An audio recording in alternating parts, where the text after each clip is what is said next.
Good afternoon, ladies and gentlemen. Pleasure to have you on board our third session of the day, PV Rooftop and Storage. The session will give you an up-to-date insight into international market developments for PV rooftop combined with behind-the-meter storage systems and potential market developments in India. Experts from India and Germany will provide information on the current status and new developments.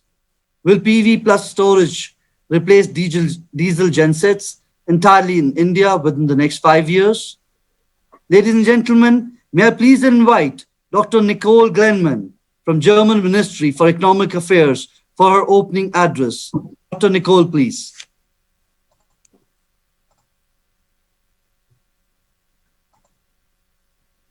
Thank you, Mr. Amit, for the kind introduction and your warm welcome.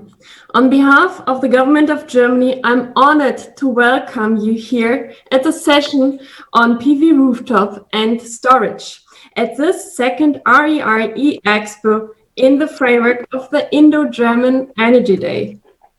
There's no doubt that storage is a huge enabler for the energy transition worldwide.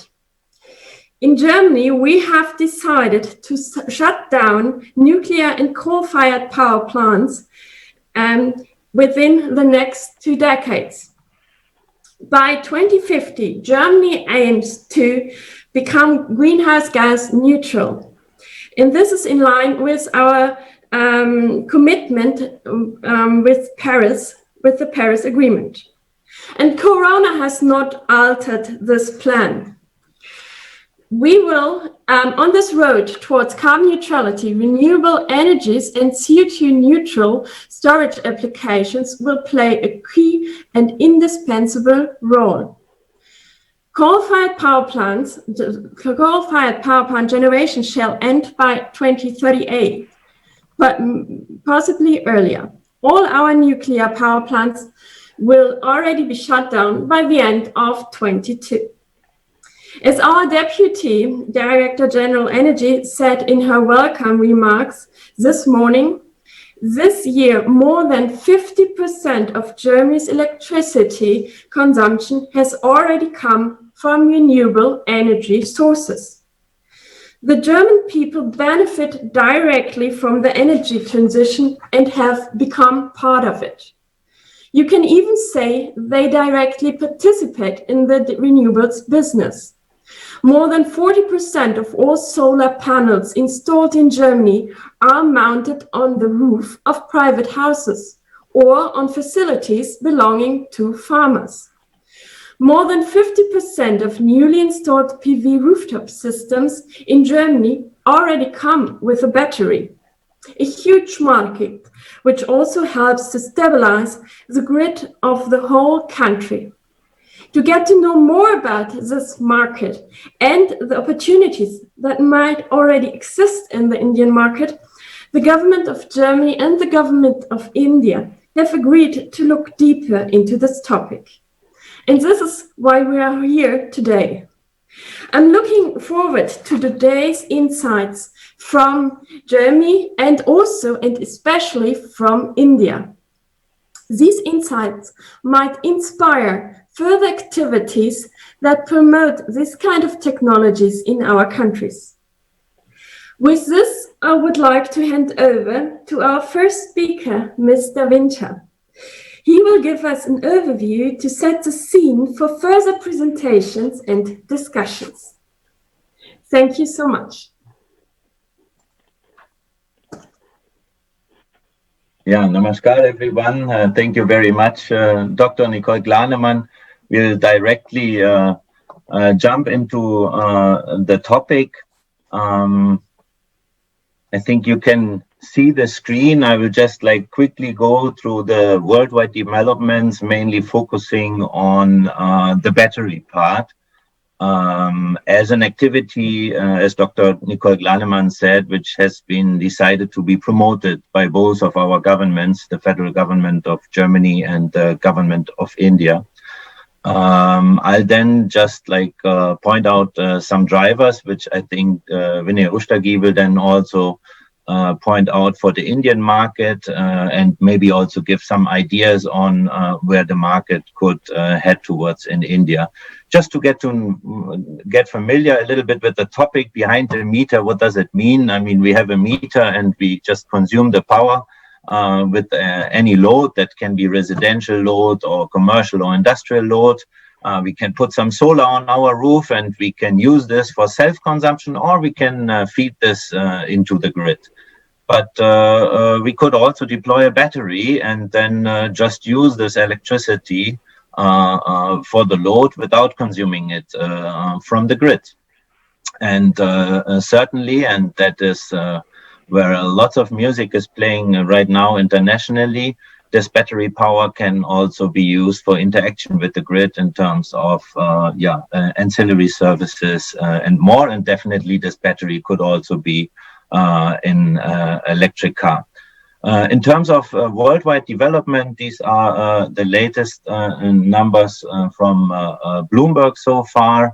The market is divided into around 45% storage being deployed in the utility scale market, 60%, and in the residential and commercial, so that would be behind the meter market, around 45%. You see a decrease in 2019 in terms of storage development, but this is mainly because of the developments in the Republic of Korea due to some fire issues, actually.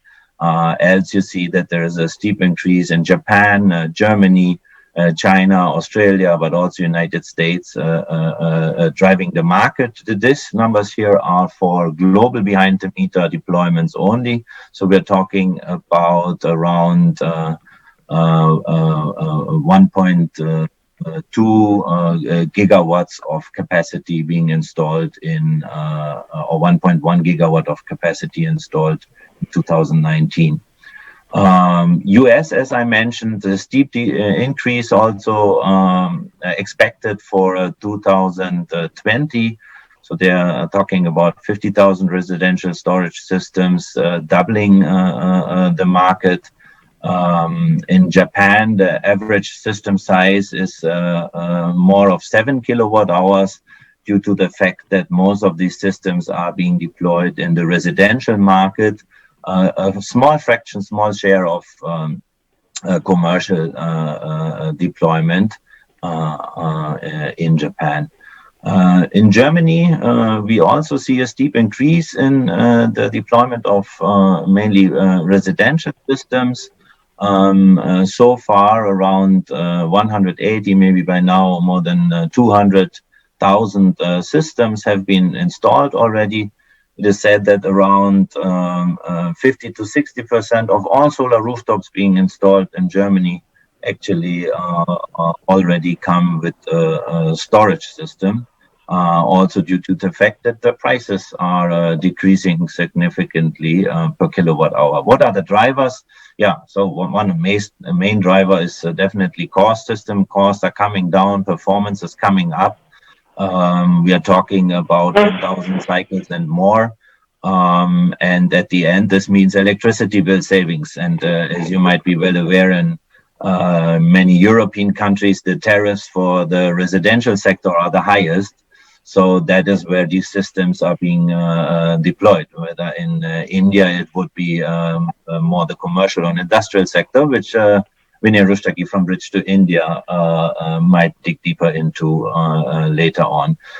Second is feed-in regulations are being reversed in many countries.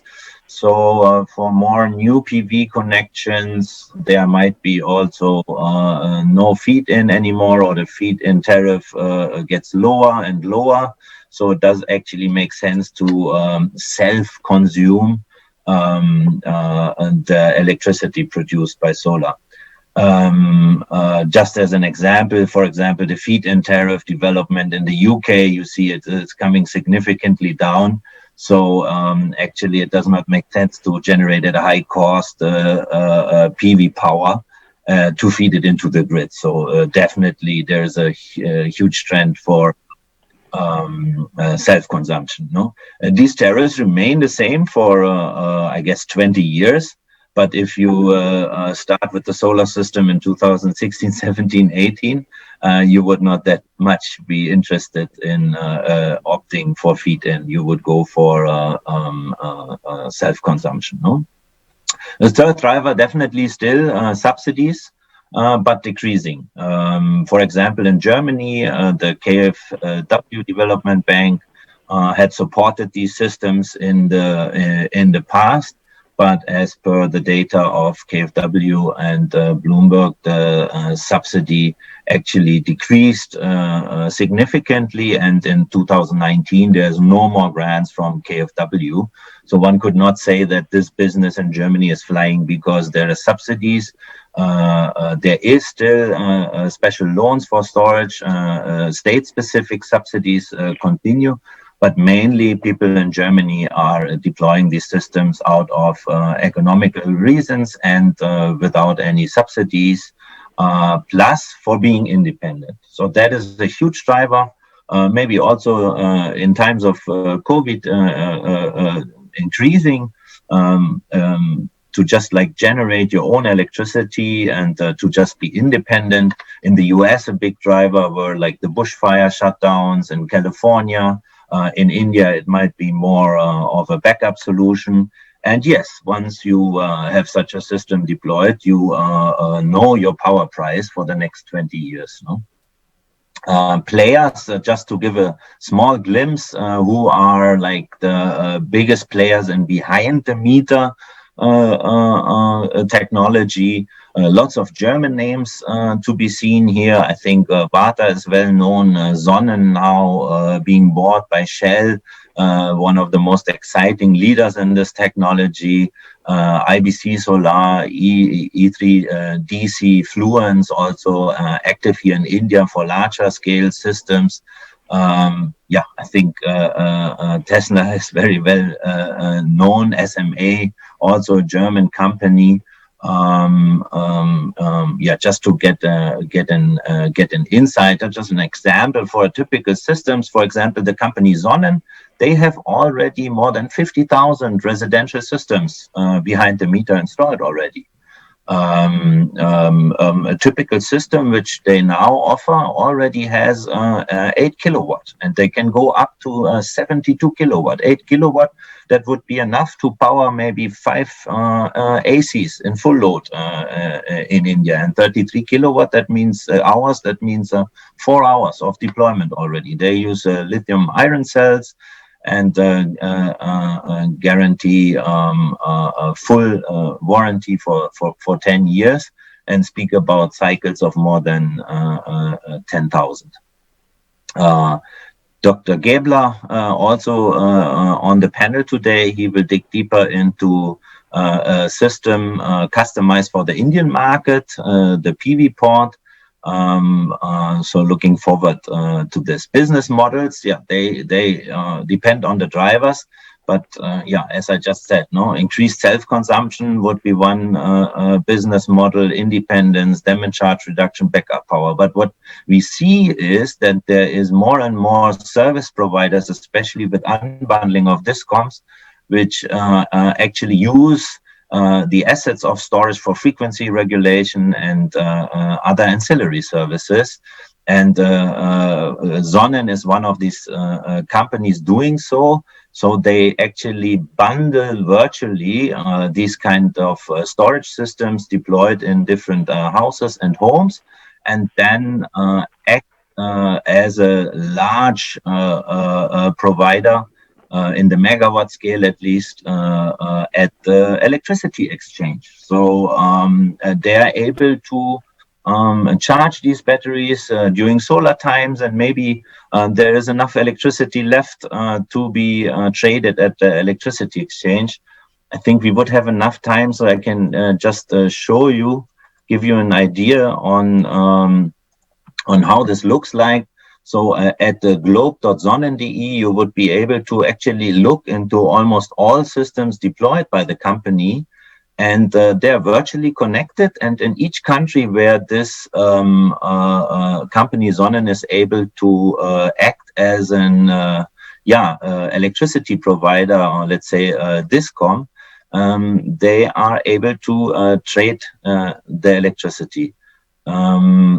So this would be each blue dot means one system already installed. So this is Australia. Then we can see actually Europe, Germany, where they come from. No, you see, so huge deployment of these systems already. Italy, now starting in Spain also, UK, spreading toward the northern countries, and then US, I think you can see here. I think in West Coast, more and more systems being installed, and you can actually click on each system and get more information about the size. I have also spotted the first dots in India, so if you're interested, just visit this page. And with this, I'm almost coming to the end. Let me just swap it again into the right presentation mode. One company you have heard of, Tesla. I mean, that's exciting, no? They now have a utility license, so they're doing the same thing. And it's not only Sonnen, it's not only Tesla, it's the big companies looking into this business. So if a company like Shell is working on this, then this means something. But yes, what would be the requirements for India? So RWPP means residential virtual power plants. That requires further deregulation in any country which would like to deploy such systems. For example, in Berlin, I think I have the possibility, Dr. Glanemann, you're living in Germany, you can actually choose between, I think, 200 or 300 electricity providers. So there's always one company in charge of the distribution grid, as per license for 10, 20 years. But where the electricity comes from, you can choose. In Germany, in average, we talk about 110 electricity providers in each geographical point. Around 65% of the electricity is traded at the electricity exchange. We even have unbundled the meter business. So I can say, okay, I want the electricity to come from a company which only sells 100% green power, but I want the meter to be maintained by another company, which allows me lots of games with my app on the mobile phone and so on. I can even give contracts to behind the meter companies which maintain my solar system or the battery itself. No. To show to which extent this goes even further, our Ministry of Power in Germany is actually supporting pilots where neighbors trade electricity directly amongst each other. Or as in the Netherlands, this is already the case. You can go on Vendebrand.nl and you can actually say, I like this family with the dog, and they have invested in their windmills, and I'm willing to buy the power from this family because I like their dog. It's possible. It's possible today in Europe. This is an extreme example of deregulation, but it makes us think to what is already possible. There's other examples. I just put the links here to get inspired. And same applies to how to use your car as a storage device. No, you can already install devices like, for example, the SmartFox Energy Manager, and you're able to bring the electricity from somewhere else to your house through the car. And what, for example, the Mobility House has shown is that if you only discharge or charge vary about the 10% plus and minus at a rate of 50%, so the battery is 50% charged, and you discharge 10% or you charge it 10% up to 60%, that this nearly has no effect on the lifetime of the battery. And it's an important finding, no? Because people say, yeah, okay, vehicle to grid will not come because who will spare his car battery and lose precious cycles on this exercise. But there is ranges where batteries actually do not get harmed that much. And with this, I will actually end and then hand over to Vinay Rustagi in India. Where do we see high potential? In the residential sector, definitely the tariff is lower compared to industrial and commercial. So industrial and commercial might be more interesting. But any guess on how many gigawatts of diesel gensets are deployed in India for our international visitors? 120 gigawatt is the last number we got. And this is something amazing, which is very hard to believe from a European or a US perspective. That would mean that around 25% of the capacity installed in the country, no, or even more, including captive, is backup power, no, and definitely at one point of time this might be replaced by other solutions and technologies. The question is when and how to actually create a legal framework to make this possible. And yes, as I already said, if we see about the tariffs, which states maybe to tackle first. So in India, we have different tariffs for different segments, not for industry, for residential and commercial. And these are, let's say, the highest tariffs of all. No, so we have chosen here an example of 3 states and each segment where the tariff would be highest. So let's say it would be interesting to start with commercial customers in Maharashtra because they're just paying the highest price for electricity. And maybe one more slide, which always excites all international investors looking into India. This is the daily generation from solar in 2019. There is developers which say, yeah, in India, we have 300 days of sunshine of solar. It's not true. It's 365 days of intense electricity generation by solar. If you compare this to Germany, we have in January, February, we have actually not that much solar generation. And then the same applies to the winter months, no? So in November, December. So we actually have to talk about long-term storage. But India only, let's say, only needs to talk about short-term storage, because they can directly store the sun from the day to the night where the peak demand might occur, and that's it.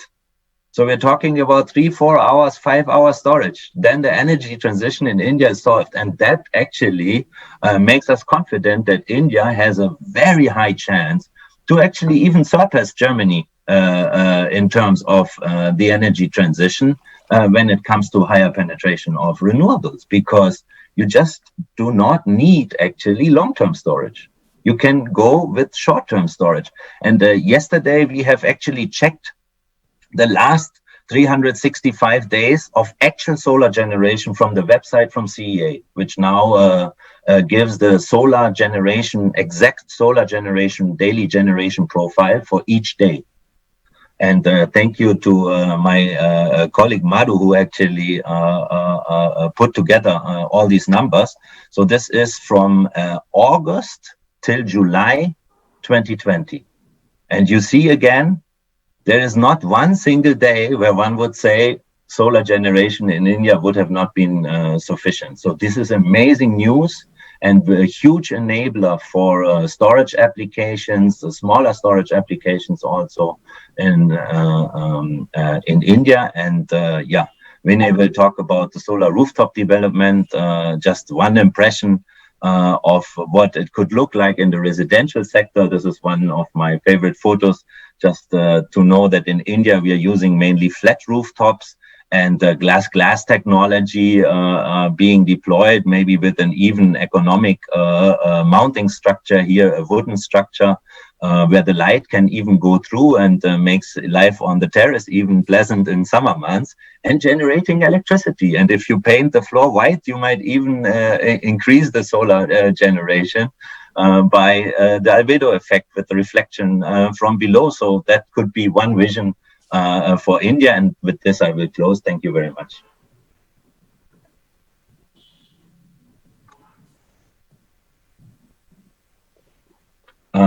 Shall I directly pass to Vinay to give us your perspective, please, on the development for India? I know I'm like always one of the persons a little bit more excited on what's possible, and maybe it is, but more medium and long term. I think you'll give us an insight on the short-term developments of the solar rooftop market, and give some insights to which extent storage deployment already may make sense. Please, Vinay.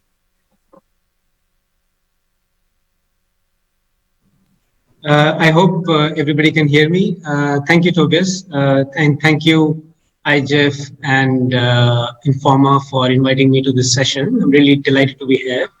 I'm going to be talking about the Indian rooftop solar and the storage market as it stands today, including the prospects and the challenges and so on. So I must say, Tobias, I think your presentation was fantastic. I think that is it almost looks like a utopian dream for the Indian consumer. I think this is where we would want to be maybe in the next 10 to 15 years. I think realistically, I think it is going to take that long. Also, five, please. And I think what was interesting was that I think the consumer aspirations and the needs and the drivers are very much the same. But of course, there is a very different behavior and a response to different tariff structures, different power supply situation on the ground, and the different viability factors. So I will now share my screen, and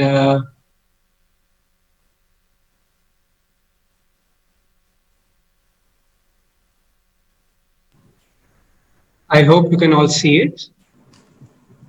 Yeah. Okay, thanks, Amit. So just a very, very quick introduction. I think most of you already know that we are a consulting and research company specializing in the renewable sector. I guess two things worth highlighting. One, we take great pride in being independent and analytical. So we don't like to sugarcoat things, and we like kind of take a very realistic view and not try to sugarcoat or positively dress anything.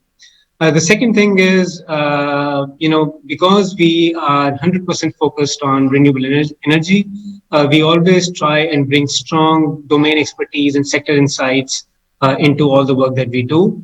COVID has been actually good to us in a way so far. We've had some very high quality work on behalf of various, private equity investors, developers, and equipment suppliers. And I think we continue to be very, very busy, particularly on rooftop solar and distributed renewable markets. So I hope that I can share some of our insights with all of you today. Just a very quick introduction to India RE Navigator, which is our online portal for the sector. You get 24/7 access to all the key trends in the market, including tenders, projects, policies, etc. So go there and have a look, and I hope you will find it useful. In my presentation, you will find that there's much more emphasis on rooftop solar and much less so for storage. And I think that is the nature of this market. Rooftop solar really is now a reasonably mature market in India. The market was kind of flying away, growing almost 80 to 100% year on year until about start of 2019. And since then, unfortunately, we've seen a few challenges, market slowing down. Last year, we saw the volumes came down by about 25%. And this year, of course, the last quarter in particular has been really bad. We expect less than 100 megawatts of new installations in the April to June quarter. And I will talk about impact of COVID later on in the presentation. I think Tobias talked about how the tariff structures in Germany and other countries are affecting the shape of the market over there. I think in India, it's very much the same situation. This slide shows how tariffs are determined on the basis of customer segment, and the CNI consumers pay the highest tariff, and in turn they subsidize the agricultural and the domestic consumers. And that is what is driving the growth in the rooftop solar and the storage markets. The highest tariff paying customers are the ones who find financial savings from rooftop solar more attractive, as the cost of rooftop solar for these customers is about 4 rupees. So they can stand to make very attractive savings. For the residential and the agricultural customers, there are almost no savings or very little savings, barring some exceptions. So these markets are obviously much more slow in growing. This slide shows how the rooftop solar market is very heavily dominated by the private CNI customers, and the reasons.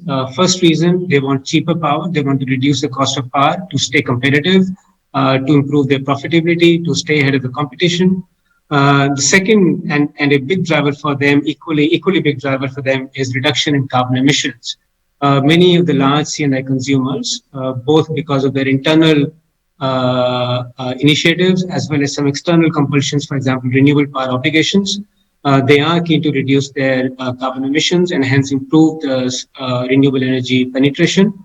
And rooftop solar is really the first port of call for most consumers when it comes to try and buying renewable power on their own. So that's become very popular with CNI customers.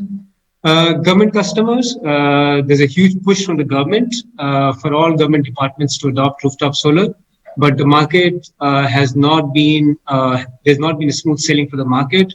Multiple reasons. Companies have found it very difficult to participate in the tenders, which tend to be very aggressive. Many tenders, there have been some conditions imposed around trying to match L1 bids, which the market has not found to be viable. And then, of course, barring some large-scale installations, the average size of installations in the government sector has been pretty small, at about 40 to 50 or less than 100 kilowatts anyway. And I think those kinds of installations people have found slightly more difficult to implement and to scale up over a period of time. The residential market is still roughly about 200 megawatts a year. Very small, largely because of their low residential grid tariffs. Now, we were expecting 2020 to be a breakaway year for residential rooftop solar. Reason being, one, the government has been proposing to give subsidies of 20 to 40% for residential systems when subsidies have been withdrawn for all the other consumers. Second, of course, the costs of these systems have come down very significantly because of costs in module prices, BOS, and other cost parameters.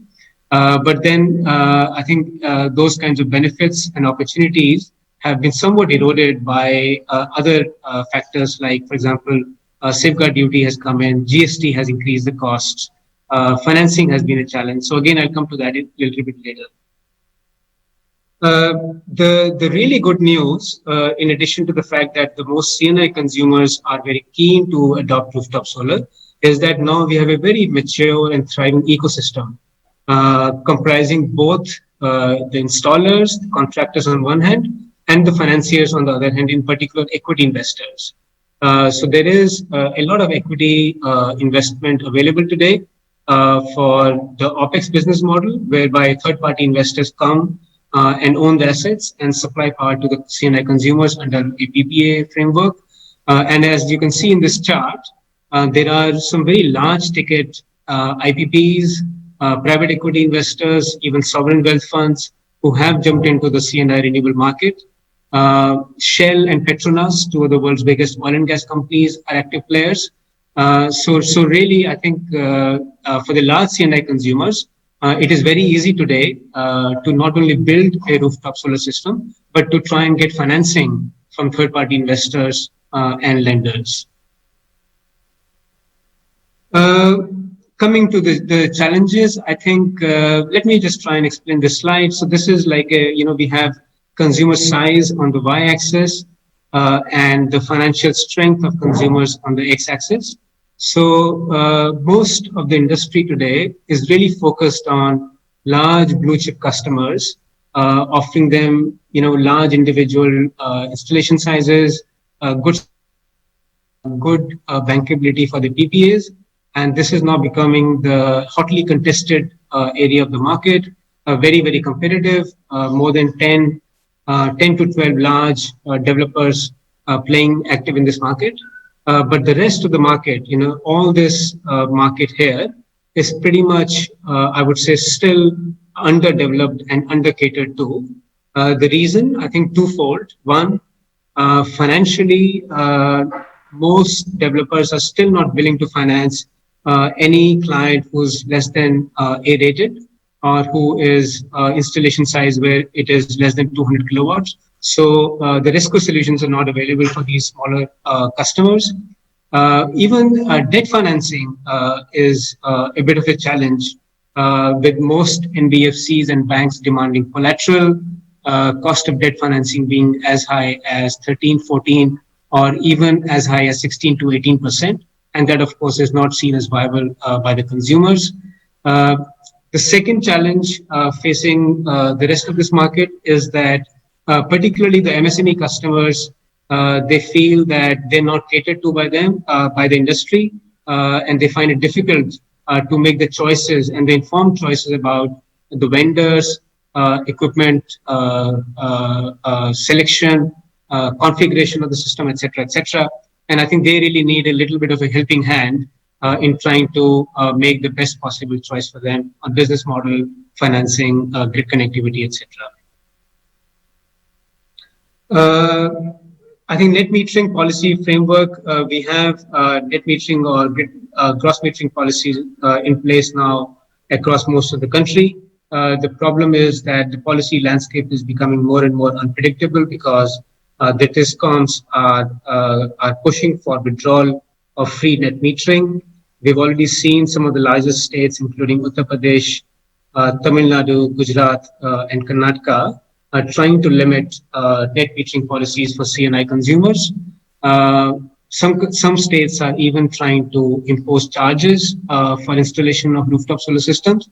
And that kind of uncertainty is a major risk factor for this market. I think, Maharashtra is an interesting case where the Maharashtra DISCOM was plugging for same kinds of changes, i.e. withdrawal of net metering, levy of more charges, but the Maharashtra regulator has provided a really interesting decision which can hopefully pave the way for more such policy across the country. One, Maharashtra regulator has said that net metering has to be allowed for all the consumers. They have said that free banking is not viable for the DISCOM, so they've imposed some banking charges, which I think all parties are happy with. And finally, they've said that grid charges for net metering connectivity can be levied, but only if the rooftop solar capacity on an aggregate basis crosses the 2 gigawatt threshold. In other words, what they're saying is that so long as the market is small, it still needs to be nurtured and it still needs to be paid for and subsidized by the state and the DISCOMs, and hence no grid charges should be levied. And I think that is really a middle of the road solution, which should keep both DISCOMs, consumers and consumers happy, and hopefully paves the way for policy clarity across most of the country. The other major issue that we see, which is going to become a bigger challenge going forward, is this issue around import duties. Now, there is, as most of us know, the government has been planning to, jack up import duties and trying to promote Make in India policy. The consequence, of course, is that as these C&I or private installations have got no change in law protection, the cost increases are directly fed on passed on to the investors and the consumers, and not having the clarity in terms of what duty is going to come for how much period of time is a major risk factor, and that is kind of slowing down the market right now. I talked about the residential market, how small it is, and how MNRE has been trying to support this market. So MNRE announced a 4,000 megawatt scheme for installation by March 2022, planning to provide 20 to 40% subsidy for residential systems. And now, in effect, what has happened is that the states have issued various tenders and schemes aggregating to about 1,000 megawatts, but less than 1/4 of that has been actually allocated to the industry. And then MNRE has separately set aside funds for, as of date, only 471 megawatts. So there is a huge gap between obviously what the government has planned and the real development on the ground. Now that slow disbursement of funds, together with all the uncertainty because of COVID, still means, in our view, that residential market is still some time away from realizing its potential and will continue to struggle at about 200 to 250 megawatt levels per annum for the next 2 years or so. Coming to impact of COVID, I think it's very difficult to know how this is going to play out in the end. But I think for the time being, we can only say that power demand in the country is obviously down for the year. More importantly, it is down by 10% more in the CNI segment. Discoms have been hit very, very badly. We expect Discom losses to increase by 3 or 4 times this year in comparison to last year. Module costs have fallen very substantially, which is a plus point, but then that's been, some of that cost reduction has been offset by increases in installation costs and duties and other factors. So a little bit of a mixed story, but then financing environment has become more challenging. So on the whole, I would say COVID impact has been negative, unsurprisingly. Our on the ground checks basically show that there is a huge interest in the market and the customers are keen than ever to adopt rooftop solar systems. But I think financing and policy challenges still mean that the growth of the market is going to be slow and the recovery is going to be extended over a long period of time. Very quickly, without taking too much time, I will come to storage. The behind the meter storage market in India is not new. I think particularly in residential installations and some of the critical industrial applications, off-grid activity has been quite high, particularly because power supply on the grid has not been very reliable. But there is talk about a huge market potential. IESA and the Smart Grid Forum have basically said in a report completed on behalf of the government that behind the meter storage potential is as much as 800 gigawatt hours by 2032, which I think is very wildly optimistic actually. Our estimate would be 1/4 or a little bit less than that. Having said that, I think the prospects are obviously very, very positive in not just power backup, but there are new business models which are becoming viable and increasingly attractive financially as we progress over time. Reduction in diesel usage, optimal use of rooftop solar systems, particularly as net metering is phased out. Peak shaving, because many customers have to pay a very high fixed charge once they move their grid connection voltage levels. So they can actually try to reduce their connected load by using batteries smartly and in the process reducing their fixed costs. Power factor correction, balancing and ancillary services. Now some of these opportunities are not available today because of the market design and the regulatory design, but we do expect that over a period of time, these applications will open up, hoping to realize the potential of this market. Now, there are various factors holding back the behind the meter market. The first and the most obvious one is the high cost. Cost of installed battery systems today is believed to be north of $400 per kilowatt. There is a very wide sense that until that cost falls by another 40 to 50%, it is not going to be viable. Very interestingly, I was speaking to a few installers and system integrators last couple of days, and what they said to me was this: that there's a big problem with availability of strong bankable suppliers. And what they mean by that is that there is a little bit of a chicken and egg situation here. Because the market is not there in terms of volumes and scale, all the large installers, the kind that Tobias talked about in terms of Narada and Tesla and Fluence, etc., they're all basically keen only on the large scale installations. They're not able to justify spending time on a half a megawatt hour kind of installation because the cost of that installation is very, very high. So they are interested in large installations, which means that the bankable and proven suppliers in the small scale retail applications are actually almost non-existent. And because of that, the banks are not keen to provide financing for storage systems. So there is a little bit of a chicken and egg situation there, which will sort itself out. But again, I think it will take a little bit of a time before we do that.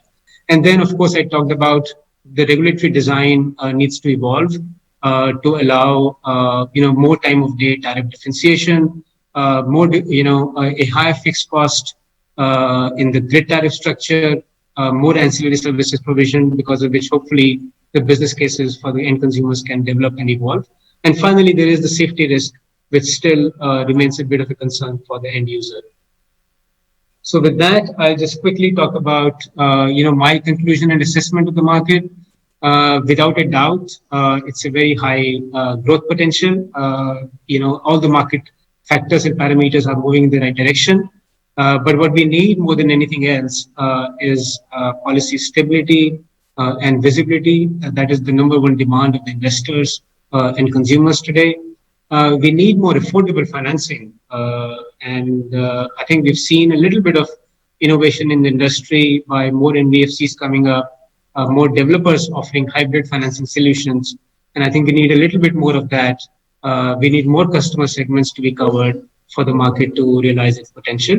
And finally, I think consumer education and quality assurance are going to be very, very critical, particularly for small consumers. So with that, I end my presentation. And thank you very much for listening to me.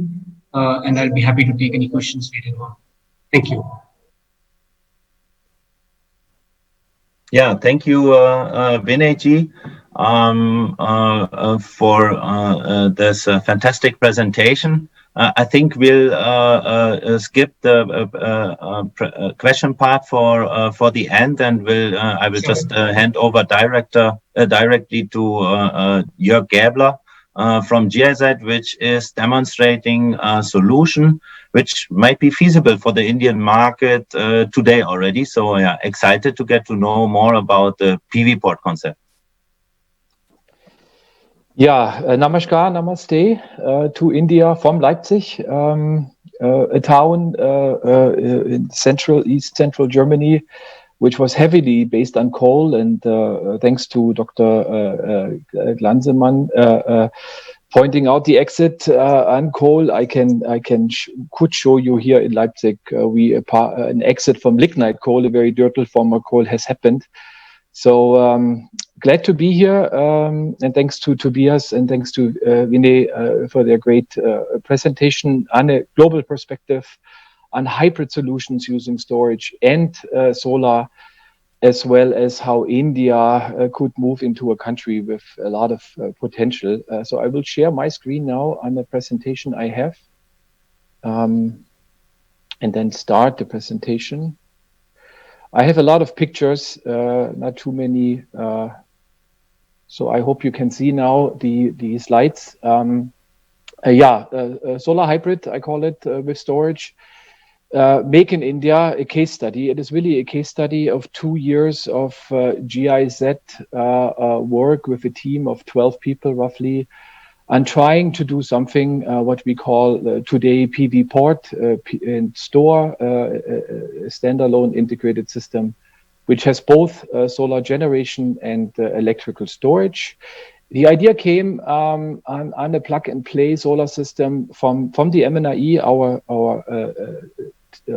political partner in India, under these here 6 parameters, which we had to fulfill. Basically, just a simple plug to connect the solar system to any outlet in a house. So you have self-consumption, self-feed-in, It has to be parallel to the grid, so we can take electricity from the grid, but also be independent. Doing power outages, which is very common in India, in many states, up to 10, 16 hours a day. Sorry, Joerg, for interrupting. Could you please click on display settings on top? Joerg, can you hear me? Yeah, I can hear you. Click on display settings on top and swap the presenter view. Then everybody would be able to see it in full screen. Like now? Is it better now, Tobias? I think it's better now. Yeah, it's better. It's better, Tobias. Okay. Thank you, Tobias. Yeah, I only see myself, and I have a big screen in front of me, so I apologize. So we had these parameters to fulfill. So UPS, meaning the system takes over the critical load in the house. No export to the grid, so there is no regulation necessary for a battery or solar system feeding into the grid when, for instance, maintenance is happening on the grid. Peak shaving as a DISCOM utility to help with peak loads. And also be under 3 kilowatt size, so to obtain the subsidies currently called phase 2 with a maximum of 40%. So we did that. We developed the system. This is a 2-year-old development here. What you see, 6 panels, a structure which allows the panels just to slide in. Then we have benches. These benches are incorporating all the electronics, so standalone. Including the batteries in the benches, and the benches also become and work as dead load. I will come into the details a little bit further, but this is the system, how it looks. 5 versions of the system are currently available in India. To the left, on the left top, is a system without benches and microinverter technology, and then 4 other systems have different versions of batteries up to 5 kilowatt hours of storage, and we are combining here lead acid and lithium ion. Again, all standardized and tested. Current status quo of the system development is 2 things. Number 1, we are going into a field test series with DISCOMs in Delhi and in Gujarat. The ownership in terms of the development is with GIZ, but under us, we are glad to have NICE, the National Institute of Solar Energy, participating both in the work with the DISCOMs, but also making sure that the current vendors selected are maintaining a very high standard in quality, and then communicate also directly with the end consumers. The second phase we are now undergoing is each state, Delhi and Gujarat, will receive 400 systems out of a tender for a larger field test series, but these systems are also part of these rooftop tenders in Gujarat and in Delhi, so people can actually buy the system. Buying the system, we have developed a platform. We call it PV Portal. The website is shown here. It's a single place for ordering a system, for processing the order, for paying for it, for contacting an installer. Here we also have contracted several hundred so-called Surya Mitras, the in India educated solar elite, with currently 60,000 of them in a database available almost in every state.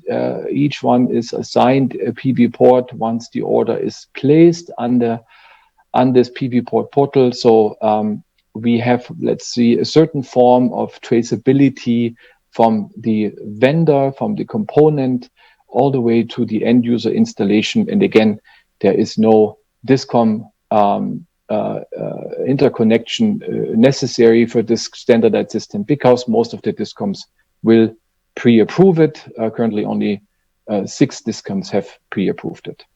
Now a little bit of the history for some engineers maybe here in the audience. It's now a little technical, but it's important to show how the system evolved and why it looks the way it looks. So PV port we put into a engineering firm in Germany, actually 2 engineering firms, started working on it, and we realized that India has very strong winds. So up to 200 kilometers an hour, we sometimes see, and the solar system sitting on a roof needs to withstand these high loads, which also require, if you have winds that high, a lot of dead load. So meaning the weight on the system, which is holding the system on the roof. So in this case here, the yellow numbering here, 1,500, shows 1.5 tons of load being on the system to hold it down. Now we did some wind tunnel simulations with different configurations and then ended up with the shape we currently have, east-west. So one side of the panels facing to the east of the sun and the other to the west of the sun.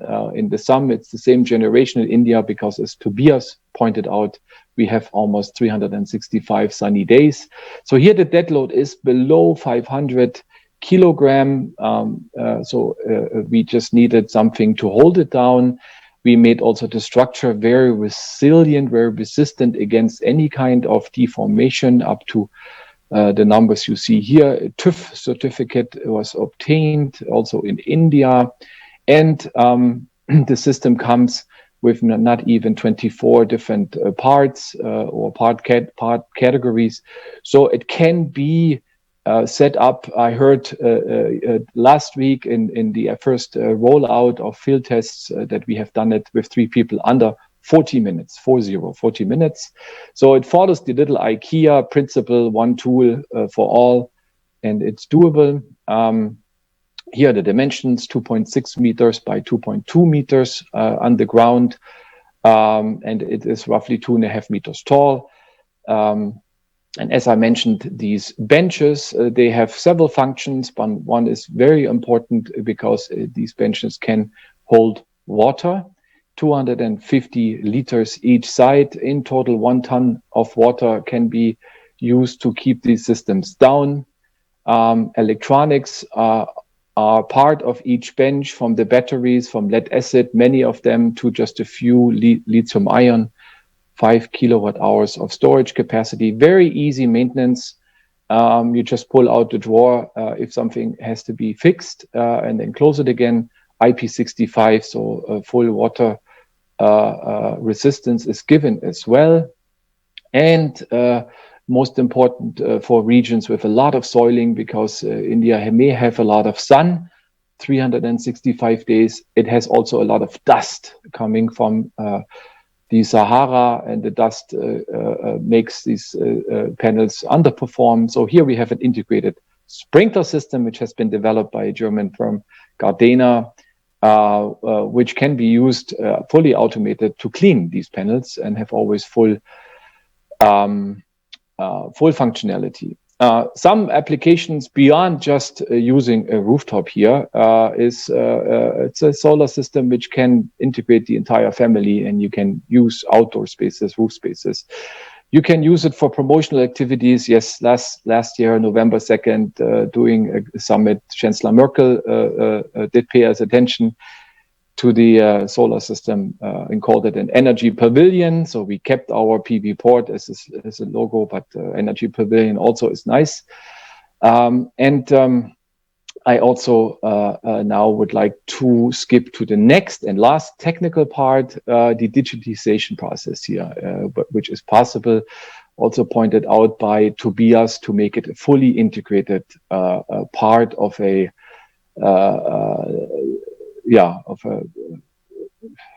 auxiliary system, if you will. We are testing now the first systems. This is a slide from a PV port in the field. You can see red, yellow or orange and blue. The red is the consumption of the household, private household. It is only a daily consumption. Then the solar load or the solar generation throughout the day. And the blue curve is actually the behavior of the battery, following a routine here. And the message is it can discharge when the highest load, for instance, ACs in the night come on. The battery can displace or disperse the electricity into the grid, fully independent from a regulation. There is some automation possible with modern hybrid inverters. The other step we have taken is to see how the electricity, for instance, in communication with the PV port in a household can be metered. So we have IoT, a smart energy meter from a smart startup or small and smart startup in India, integrated. And we are seeing the different patterns where the electricity goes and when it goes, and have aligned the inverter of the PV port in such a way that this can be controlled by the PV port, and we basically load and charge the battery according to the actual load in the household. So that is also an app-based device here, which allows everybody to have remote access to the system. Further to any PV port, only rooftop solutions, PV port now is being developed as an off-grid version, or a version which can be installed anywhere, from a park to a bus or a train station. That is a request we have from the Ministry of Railroad to look into railroad or bus stations. And also it can be a nice place just to gather, have some shade and charge batteries or laptops and work on it. So it can be installed and placed everywhere because it holds 1 ton of water in it. Last slide, cost. To the left on the top is the actual cost we currently have with vendors based in India. On the right is the cost structure for each model we are trying to foresee, which is also coordinated with MNRE. The 40% here, a subsidy currently under phase 2 is not on the entire system or on the entire cost, but it's up to 60,000 rupees, which is also confirmed. And we have a very strong desire as lithium-ion batteries come down to make the system even more affordable in India. And as Tobias pointed out, one of the drivers are cost. So this cost reduction effort here will take some time, but is foreseen as we are progressing with our development. That's it. Thank you very much. I will end here, and also I open for question.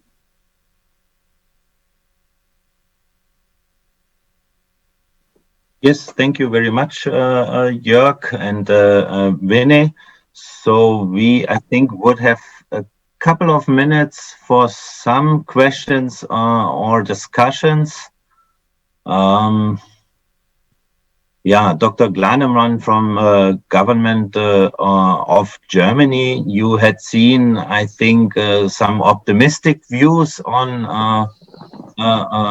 what's possible in the Indian market or what's happening worldwide. You have heard about, I would say, a more like a critical or realistic approach from Bridge to India in terms of where India actually stands today, and that there's a lot of homework which still can be done. And on the other hand, listening to Joerg Gaebler, who actually is proposing a system to the Indian market, which could actually deployed today. So any thoughts from your side, from government of Germany? Well, I mean, I can, so first of all, thank you very much for your contributions. They were really very interesting and gave me new insights. So I believe, I mean, that it's always the case with new technologies that they need some time to actually become profitable and competitive in the market and then actually take off. All I can say is that the storage solutions are badly needed. As you explained, Tobias, in India, the storage solution can provide the key solution to providing energy at night or in the evening. And basically, these storage solutions need only to be short-term solutions and not long-term, like for weeks or days, weeks, and maybe even months, as in Germany. So I believe that India can really very much profit from these technologies that store energy. So I believe we can be always pessimistic that it takes several years and we have to wait for these technologies, or we actively promote them so that they can become soon a profitable solution and can actually take off in the market. And as soon as they are competitive, I believe that they can replace all these diesel solutions in India quite quickly. And this is really needed. But so I believe, I mean, we were also, not we, but I would say critics were also very pessimistic about the takeoff of renewables in Germany several years ago. And now we see that they have taken off far more quickly than we actually thought. And now they are competitive. They're even cheaper. So the solar PVs are cheaper in India than new coal. So I mean, we can be pessimistic, of course, as always, but I believe that there is some hope that storage solutions will take off far more quickly than we may think today. So just as in the case with renewables. So I'm just like you, Tobias. I'm more optimistic than maybe other people. Wow. Thank you very much, Dr. Glanemann. I was requested by the organizers in former UVM of REI Expo to actually close the session. So thank you very much for your closing remarks for all of you who are interested in the presentations. I highly recommend to visit the YouTube channel of REI Expo. So I have seen that the first videos are being made available already to actually recap what has been presented. I also recommend to visit the website of energyforum.in, where you actually see what's going on in the next days. For example, the World Energy Storage Day is coming up, hosted by the Indian Energy Storage Alliance, which IGEF holds an MOU with. So you're kindly invited to actually visit this link. I think if you register till today or tomorrow is the deadline, are free of cost until 5th of September. So that would be a chance for you to actually register for the World Energy Storage Day. And else we are looking forward to more events coming up in the future, organized also by Informa Markets. So thank you very much for your time, and I hope you got some new insights. Thanking again Government of Germany, Ministry for Economic Affairs and Energy, as well as the Ministry of New and Renewable Energy, Government of India, for having made this possible, for having requested us to dig deeper into this topic. Thank you very much, Mr. Rustagi, for having provided a realistic picture from Bridge to India's view on the Indian market development. And thank you to GIZ, Joerg, Gaebler G, for giving us a glimpse of actually what is possible or might be possible today. Looking forward to have thousands of these kinds of systems deployed maybe within the next 5 years. So yeah, thank you very much. Thanks to all of you, and hope to see you soon in the next session. Thank you. Thank you so much. Thank you so much, Mr. Winter, for your nice words. And I would like to thank all our panelists also who have given such insights onto global and Indian aspects. In fact, I recall this PV port was unveiled at one of our shows in Hyderabad, RenewX. So that was one of the right. So thank you so much for the session. And thank you so much, Dr. Nicole Glanemann, for your opening and the closing remarks. And thank you so much, Joerg, for putting the session so well. And it's always been a pleasure associated with the IGF and with German technocrats. Thank you. We look forward for your support and association further. Thanks, Vinay. Pleasure. Thank you. Thank you. Femmelinge, thank you so much.